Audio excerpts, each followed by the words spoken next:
Assalamu alaikum and welcome to Sisters Corner. I'm Amriya Khatoon and today I'm really privileged to have a special guest with us, Samaya Afzal. Assalamu alaikum, Samaya. Wa alaikum salam, Amriya. Thank you very much for joining us today. Thank you for having me. Super.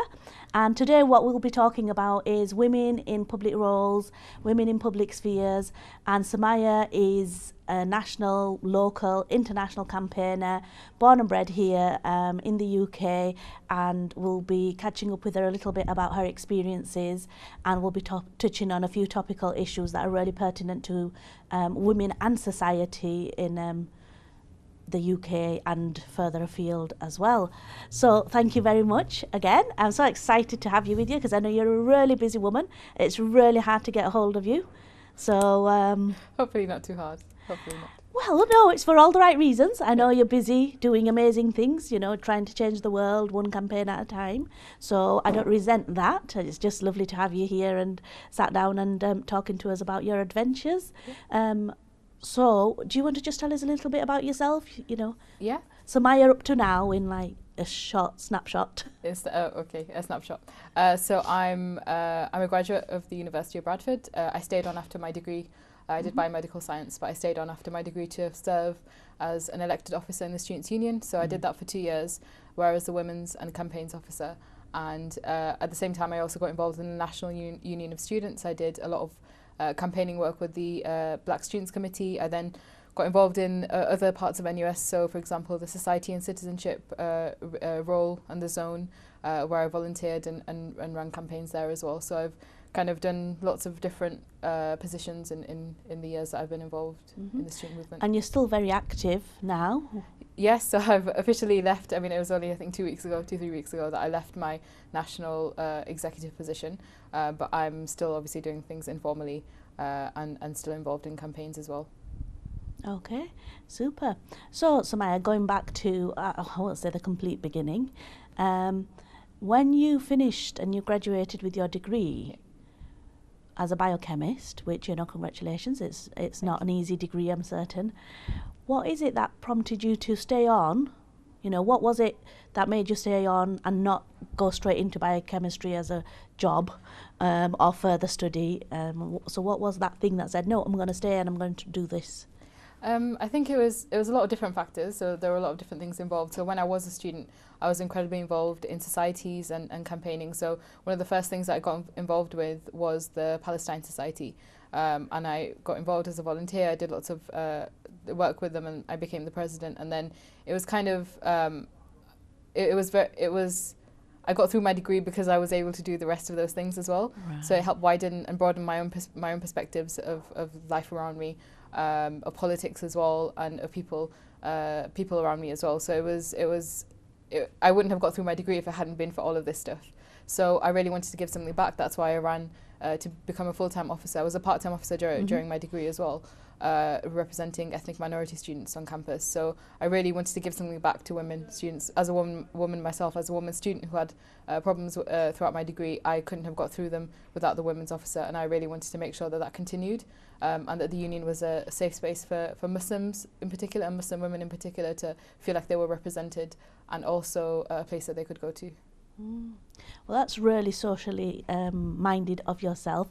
Would you say that your faith plays a little bit of a role in helping you decide that you're going to help other people? Or Definitely. It's been, I mean, it's one of the most constant things in my life, so it's definitely informed a lot of the things that I want to do, a lot of the campaigning as well that I do. It's not based on religious lines, but it's my religion that motivates me, you know, even if I don't see the results that I want, or if I get a lot of backlash, or if I'm not progressing as further as I wanted to. It's always my faith that roots me and says, you know, you're doing this for a reason, and that reason might not necessarily be to see the change right now, but to kind of have faith that it will happen eventually. Yeah, inshallah.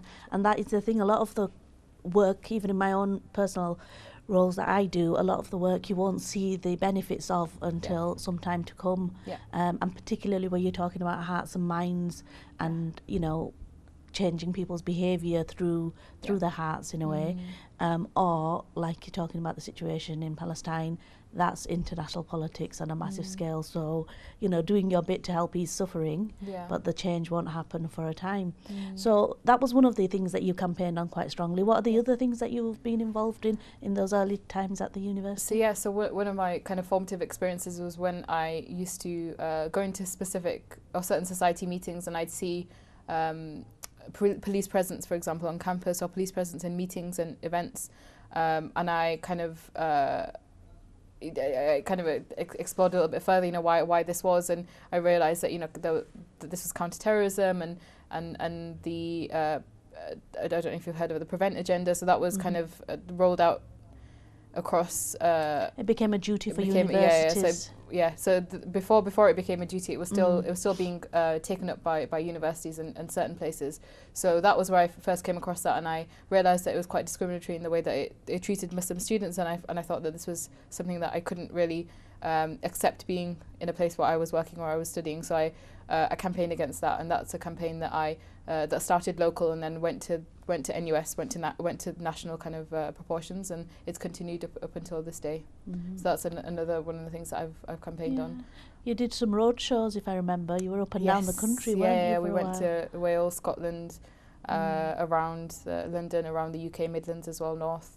We went around quite a few different places, and I'm still actually being invited to go around to different campuses. I think I'm going to 4 or 5 different cities this month to speak to students around why you know, this isn't, why the duty is discriminatory, and why it shouldn't really have a place within universities or institutions that. And to be fair, a lot of the actual universities and a lot of the lecturers have had an issue with being forced to do something they weren't comfortable with. Absolutely, yeah. There's been a real push from the universities lecturers union.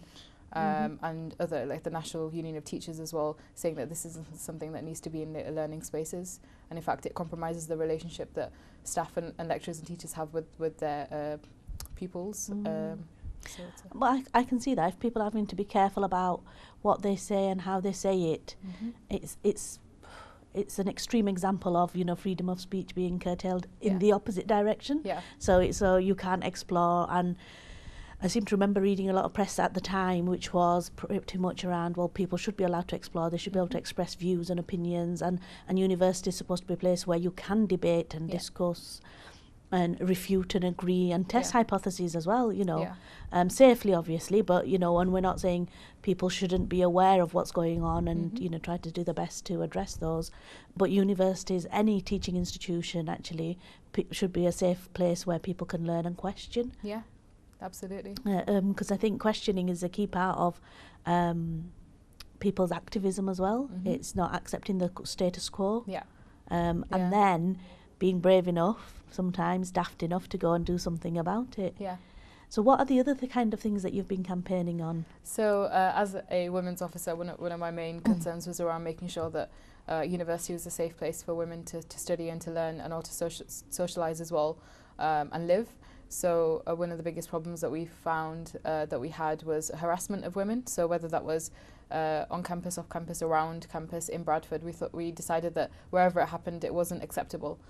So one of the first things that I did was launch a survey, try to get student opinions, find out how much of a problem harassment was, where it was a hotspot, for example, and where things were happening. And from there, I led the Reclaim the Street campaign, where we tried to reclaim the streets for women. And make them a little bit safer. It kind of there were a few different aspects to it. So there were self-defense classes for women to make them feel a little bit more confident. Making sure that there was an easy avenue for students to report harassment as well, because we found that it was quite normalised. It was something that women expected to happen. You know, if you just come to Bradford, that's just, you know, you have to accept that it happens, and there's not really much done about it. And also that people didn't feel like, even if they did report it, that there was anything that was going to happen. So they didn't see any outcomes. They didn't see people being reprimanded. So we kind of tried to, you know, have these awareness raising campaigns where people would realise that, you know, actually, if you are harassed, there are things that can happen. If you do report it, you know, that there will be an outcome. So trying to kind of encourage that ease of reporting, and then also just trying to make sure the students were aware. and educated on, you know, gender, how gender impacts your life, how walking down the street as a woman is incredibly different to walking down the street as a man, and all these kinds of different and did you do that work with men and women, or was it just with women? Well, naturally my role was with women, but obviously bringing in men at every opportunity, because I think people felt like it wasn't, like it's not an issue that can solely be solved by women or by, you know, victims and perpetrators, for example. Like, we have to bring in people who are perpetrating these kinds of behaviours, whether they're male or female, because, you know, it's the majority of people we found in our survey, the majority of people who were harassed were women. But actually, we need to understand that it's a little bit when we come to tackling the problem, it should be led by women who are the victims of this kind of behaviour. But it needs buy-in from everyone, and needs everyone to understand why. So, do you think? I mean, we'll go into it more as we talk, but for me at the moment, there seems to be a real resurgence of gender-based inequality. Whether it's on the streets, whether it's in the workplace, or, you know, whether it's in the public sphere. So that's my sort of observation. Do you feel, and I'm comparing it to, say, 20 years ago when I was at university, generally I didn't go here, but obviously I live in Bradford, so the experience felt different. And when I'm talking now to young women who are, you know, wherever they are actually, because that's the other thing, I don't think it's specific to one place particularly. They'll have different types of issues. People are experiencing similar kinds of behaviour. Schoolgirls, there was a report by, I think it was the Guiding Association, about how acceptable, normalised it was that the young women would experience some form of physical groping whilst they were, you know, in their school life, which I just think is appalling. That it's just normal, so they wouldn't report it because that's what happens. So I don't know what's happened in society where somewhere we've come along the way where boys think it's acceptable, boys or men, to behave a certain way, and then girls and women think it's, well, that's just the behaviour, and we have to accept it. So I think we really do need to do something as a society, as women, as men, as, you know, and Muslim people within that, because the perpetrators and victims are Muslim as much as anyone else. How do we then work together to address those issues?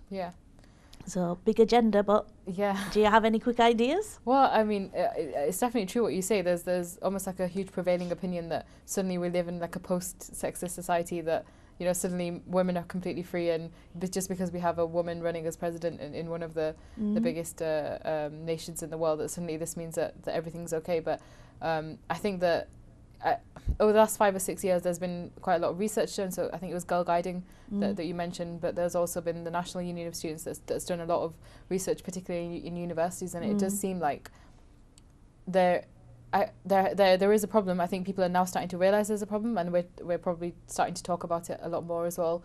I found like things, cases that have happened across the world that have been real, like, kind of gateway like events. So, for example, in Delhi, where there was the rape of the woman on the bus, on a bus, which was absolutely horrific. And then there are big events around the world that really kind of shock people, but then also shock them into realising that this isn't so historic, that it's happening right now.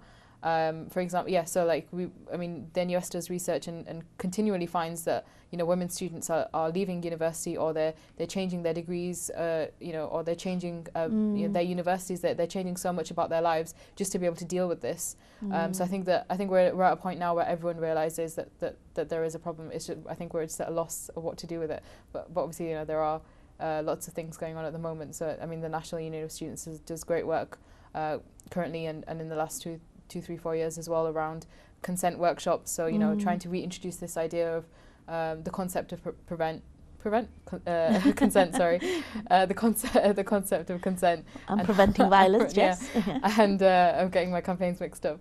And how important it is, and for some people, even at university, it's such like a foreign concept to them. Like, oh, well, we don't need consent. Like, when has that ever been been a thing? So I think that things are definitely happening. I think it's just a case of supporting them and trying to get involved. I'd say as a Muslim woman as well. Like you wouldn't normally see a lot of Muslim women involved in those kinds of campaigns.